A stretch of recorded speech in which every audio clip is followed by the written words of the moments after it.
Adjustment layers are one way in Photoshop that you can make changes to a photograph non-destructively. So there's usually 2 or 3 ways to do anything in Photoshop.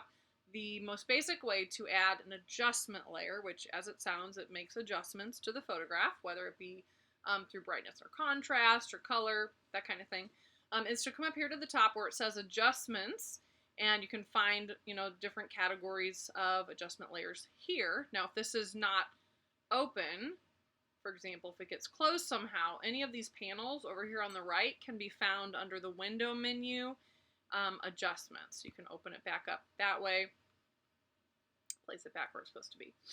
So the most basic adjustment layer that you'll probably need to change, regardless of what you take a picture of, is usually brightness or contrast. It's a very basic edit that most photographers are used to making, whether you're editing on your phone or with whatever software. There's usually a way to change the brightness or the contrast. So this, will make it look more like it's in shadow versus in bright sunlight. So you can kind of find something in between. The contrast will make the darks look darker and the whites look whiter versus, going the other direction will make everything look closer to gray. So usually photographs need a little bit of contrast and maybe some adjustments to their brightness or contrast. So you can see the difference between adding a adjustment layer and not. Another adjustment layer that's pretty common to add would be the hue saturation. So you can drag the hue to change all the colors. Now these obviously kind of had like green colors to begin with, but I can drag and change those pretty dramatically. And then you can alter the saturation to make it closer to black and white, or super saturated. This is oversaturated. Make it look more like a work of graphic design. So usually you want something kind of in the middle.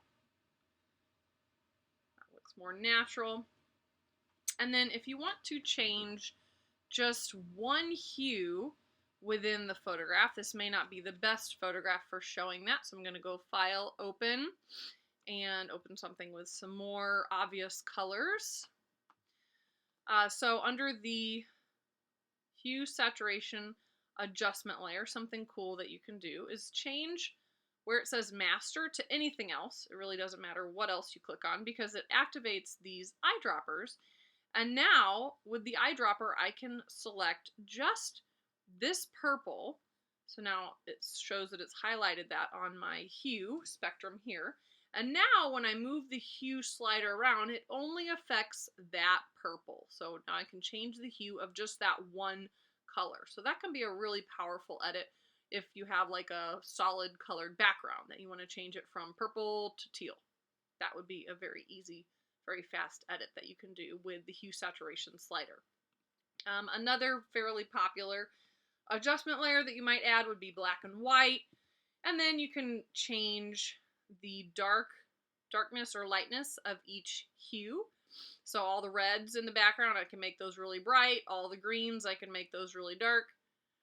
So you can really manipulate the look of your black and white photograph based on what colors, what hues are accessible within the photo.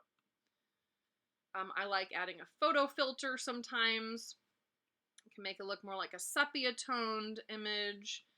You can choose like a red filter, or you can make it a blue filter, so simulates the filters you would put on the lens that would alter the color of your photograph.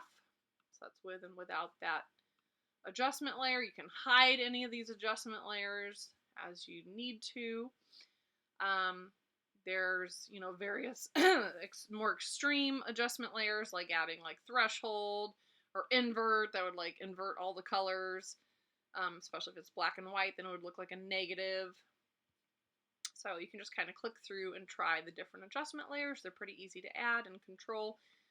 They create non-destructive edits to the look of your photograph.